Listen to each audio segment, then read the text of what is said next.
Welcome in to Fuel Your Frame. Thanks for joining me for this one. This is the first of 7 parts. I'm Johan Francis, CSCS from Coach Johan, CSCS.com. And again, this is Fuel Your Frame, the no confusion meal planning course for daily activities that you love. So this is the first of many. We'll talk about cardio. So as a general rule, our cardio is going to be anything where we're getting the heart rate up to between 60 and 80%. Okay? 60 and 80% of your maximum heart rate is cardio. And what that looks like in the gym is something like this, where we're constantly moving at a sub-maximal rate in perpetuity. So I can keep doing these reps if they look exactly the same for a very long time. If I have the lightest kettlebells in the room, the lightest dumbbells in the room, if I'm jumping rope, right, that's not a weighted rope, I can do that for long periods of time inside the gym to stretch our cardio. That's how I get to be a better runner. That's how I get to be a better cyclist. I work through this energy system. And today, again, we're talking about our running and overall cardio. Okay? How's your cardio been lately? Most of us who are active inside the gym have to do it. Okay? I know a lot of us hate it. In fact, if you're a really big, muscular person, you might hate it even more because it actually gets more difficult the more power exercises you perform. But for the overwhelming majority of us, even those of us who loathe doing it, we have to apply it if we want to be outside. Walking long distances, right? Running, cycling, kickboxing, cardio kickboxing, basketball, pickup ball. How's your cardio lately? Good, bad, ugly? Somewhere in the middle? Say, for instance, that these days you need to up your cardio, right? So you need to practice your running, your jumping rope, right? Your pickup basketball, because we want to prep for a race or a competition. Again, I keep going back to pickup basketball, right? Or a soccer game, pickup soccer. Something where you're outside, indoors, doing that activity that you love, that low-key requires a lot of cardio endurance and stamina. Maybe you're doing it not totally recreationally, but semi-recreationally. You're doing it to improve your health. And maybe for this third reason, you're like a lot of my trainees and you're doing it to increase your stamina. Whatever it is, you need to nutritionally work on your carbohydrate intake. So I know even as I was making these slides, right, I got a little pushback with I don't eat carbs. Why should you be eating more carbs? So the lionized macronutrient of late is this one right here. And so this counters to everything that most of us are hearing, which is don't eat any of them. But in actuality, if you want to increase your cardio, you have to. I just got into a conversation a couple weeks ago with a trainee where she's actually on a weight loss journey herself, but she's an avid runner. And we were kind of laughing about how, she needs to lose weight, no carbs, but she should be eating carbs in order to run. So if you're trying to lose weight and get better at cardio, eating them trumps the lazy low-carb phenomenon diet. If we're doing our cardio, here's the science, okay? So we got our graph right here. But before we get into this graph, in order to run what most people who work out 2 to 3 times a week are going to be able to run about 12, 13-minute miles, jog, right? This isn't really a run. This is a jog, light jog. It's like a 4.5, 5 on your treadmill, right? That's between 270 and 400 calories in a half hour. Now, we picked that half-hour time frame because over the last 15 years, I found that If you're active inside the gym for a half hour doing cardio, you'll see gains. If you're in there for 12 minutes doing cardio, that's just that'll just barely break your lactate threshold, and you're not going to see gains. You will, however, feel like maybe you did some work.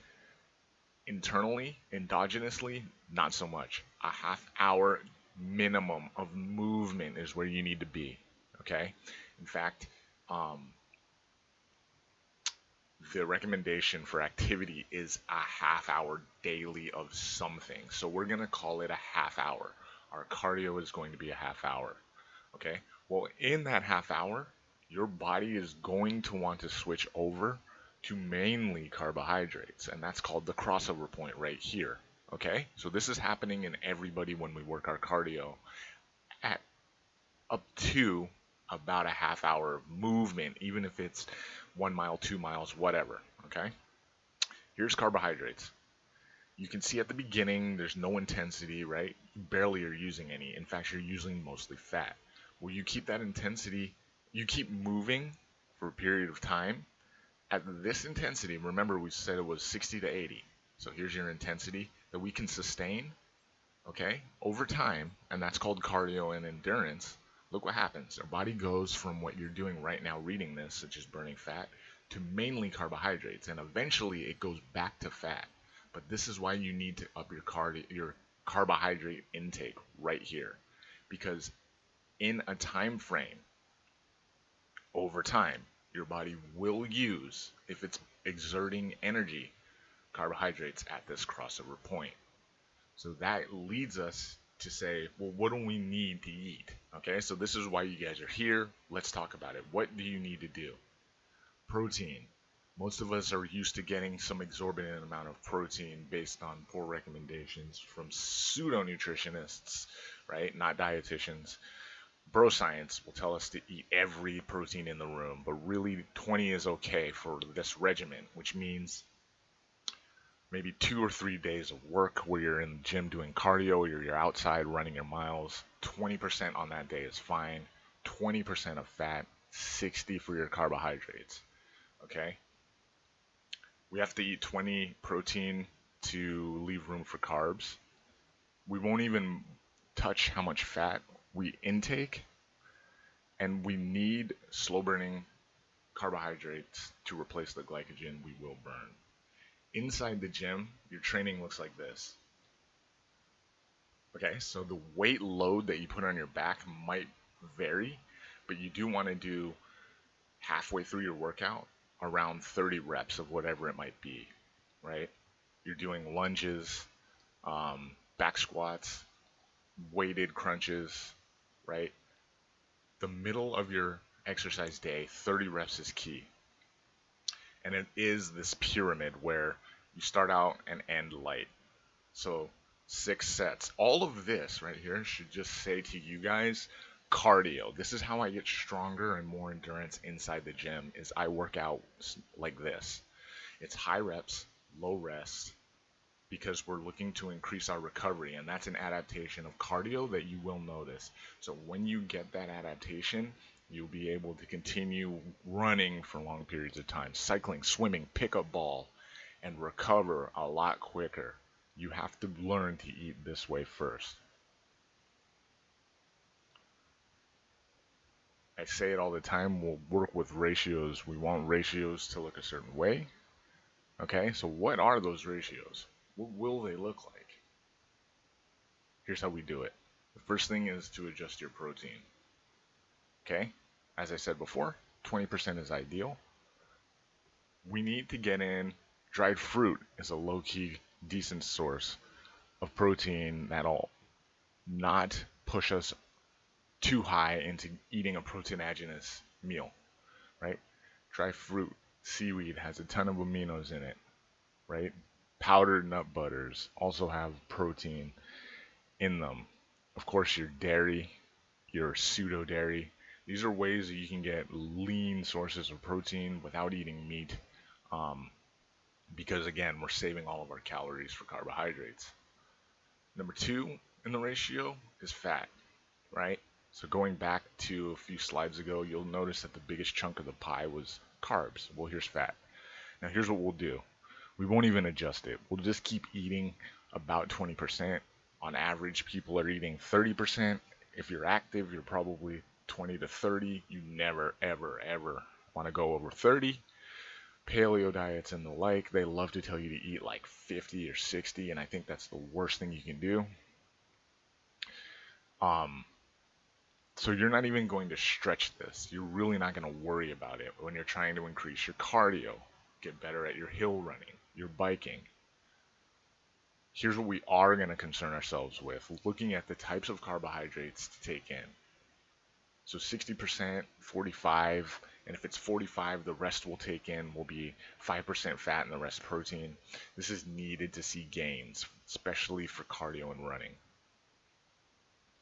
Sugar earlier in the day, complex later in the day, and I'll show you what that looks like. It's fruit, okay? This is because earlier in the day we want to get that pump going to where we can burn fat during our workouts later. So we'll start with a breakfast that's heavy off in the sugar and lighter in the protein. Heck, we might not even worry about protein. So in theory, if you're eating toast or waffles or anything, those do have protein in them because they are, forms of wheat and grain. But that is a solid breakfast. Smoothies, your fruit with your cereal. Think sugar, think fruit earlier. This is also before your workout. This is a burrito, a taco.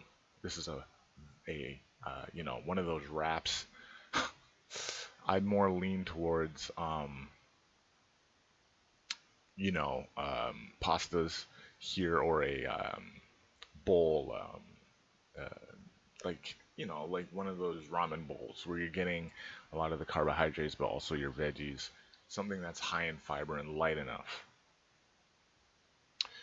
Your pre and post workout, right? Because we need one or two snacks. It's gonna look similar. It's a decent amount of protein. Some people will just straight up boil eggs in the morning and have those ready to go. You can go to the store and get a protein box. You'll look inside, there's cheese, there's a little bit of chicken, stuff like that. That's a decent enough snack to keep your metabolism rolling. It's no sugar, but can be less complex carbohydrates, right? And then dinner is where we're really going to get the complex carbohydrates. You're going to go ahead, you're going to eat your noodles, you're going to eat your rice, you're going to get a little bit of meat, right? So look at this ratio. It's mostly carbohydrates. It's a little bit of protein compared, but the carbohydrates are not sugary, right? Or simple, I guess, monosaccharides. They're complex. If you need help with this, go ahead and hit up the website right now. Go there, CoachJohanCSCS.com. Click on calculate at the top of the screen and let me know what your base calories are, and we can adjust how many carbohydrates that will be. So if you calculate that you need 2300 per day, let's calculate what it would look like for 60% carbohydrates, so we could set you up. Try this for your running, guys, and good luck.